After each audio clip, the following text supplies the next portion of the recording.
Brown, welcome back. Well, tonight I'm going to make a cilantro lime rice shrimp bowl, and I'm going to throw a little tzatziki right on top.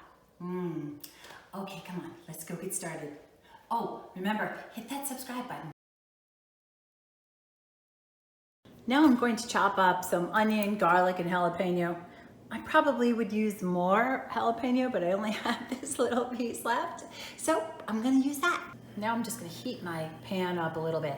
Add a tablespoon of olive oil and a tablespoon of butter. I'm going to let that melt together.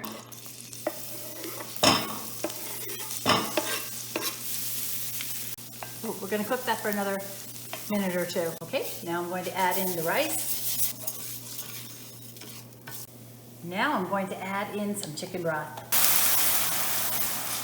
Now that I've got that boiling, I'm going to turn the heat to a very, very low temperature. Turn it down and cover this and simmer this until all that liquid is evaporated, approximately 15 minutes. Next, I start on the shrimp.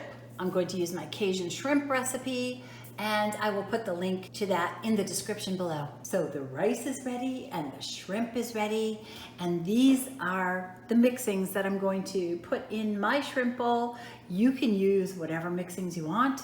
I've got some black beans, I've got some sliced tomatoes, I've got some avocado, and I'm going to squirt on some lime, I'm going to sprinkle with some cilantro, and I'm going to top it with my tzatziki. Okay, here we've got the rice and the shrimp. Now we're going to put on some black beans, tomatoes. I'm gonna put on some avocado. I'm going to put some lime juice right over all of it. A dollop of tzatziki right on top. A little cilantro on top of that. And we're good to go. Give me a thumbs up and remember to subscribe. Until next time, I'm Maria Brown. Thanks for watching.